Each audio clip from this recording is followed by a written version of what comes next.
We simply cannot express enough our gratitude and our respect to the men and women who are serving or who have served our country. Prestigious military awards are just some of the ways that servicemen and women receive honor. For instance, the Purple Heart, which is awarded to members of the armed forces who are wounded or killed in the line of duty. And the Purple Heart has deep roots in this country. In fact, it is the oldest award that is still given to U.S. military members today.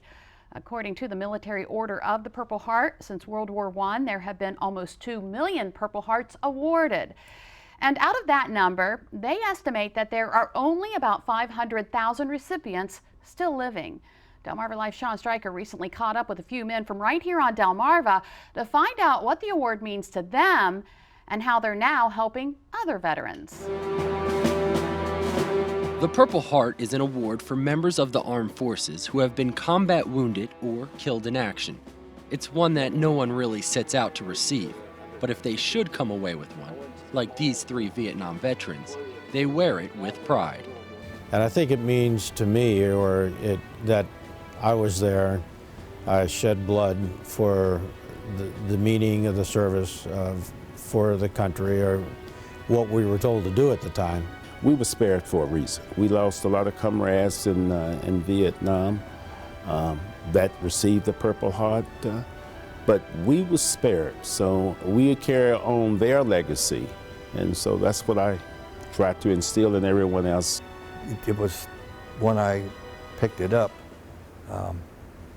it was the emotional tie to the brethren, and meaning the Army and the Army and Marine Corps and the Navy. Partick Little and Al Hammock were soldiers in the United States Army. Gary Morris served in the Air Force. All 3 received their Purple Hearts for combat in Vietnam. This was on an LZ named Becky. If you can imagine, I was artillery, 155 artillery, and if you can imagine a little league baseball field with first, second, and third, we had a gun on each base and home field. And it was later reported, and I didn't know it at the time, but they said in that area we received 400 rounds of incoming. Now, I don't know how in the heck they ever counted 400 rounds, but it was in a document that came out of the Army. Gary can tell you the exact date and time he received his Purple Heart. May the 12th, 1967, 2 o'clock in the morning. I had 55 days to go in country and kind of thought I was going to get through it, but the military had opened up a runway for in-country R&R, rest and relaxation.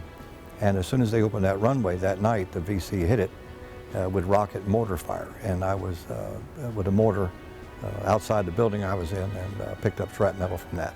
Al picked up 3 Purple Hearts, the first of which he says was during the Tet Offensive of 1967.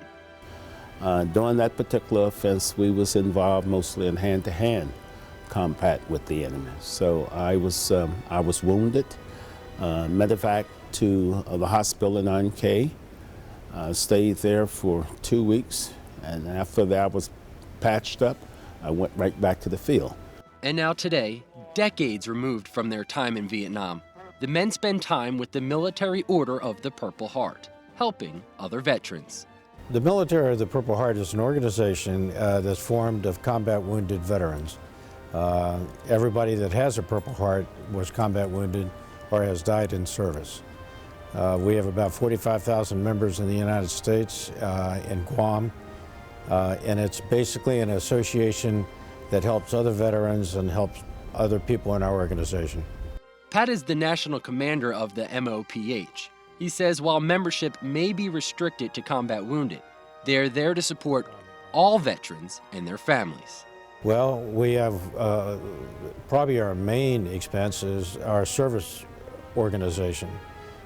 We spend about 80% of our total budget goes to national service officers, which we have throughout the country.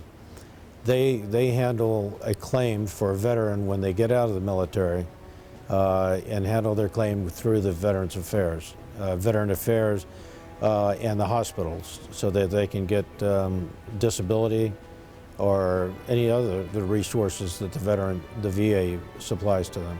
Pat says they also spend a lot of time volunteering at VA hospitals, and by doing so, He says they've saved the VA over $3.9 million. Locally, the MOPH's efforts are organized by different commanders. In Delaware, that commander would be Gary, while Al is the commander in Maryland. My job as state commander is to motivate, encourage the local chapter commanders and assist them in any way that I can in reaching out and satisfying the need and recruiting new members for the department. Which goes to show you that just because these men are no longer in the service, their fight for their brothers and sisters in arms never ends. The Military Order of the Purple Heart is always looking for new members, and that includes some of the award's most recent recipients that have fought in Iraq and Afghanistan. The stories that our veterans could tell. Amazing. If we just sit and listen.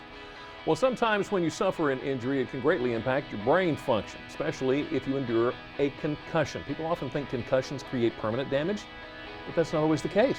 Coming up next, we're going to learn about a new treatment that could restore your brain to its full capacity after an injury. And women say they never quite feel the same after going through what they call the change. We also learn about hot flash relief, how true love may be the solution. Delmarva Life, we'll be right back.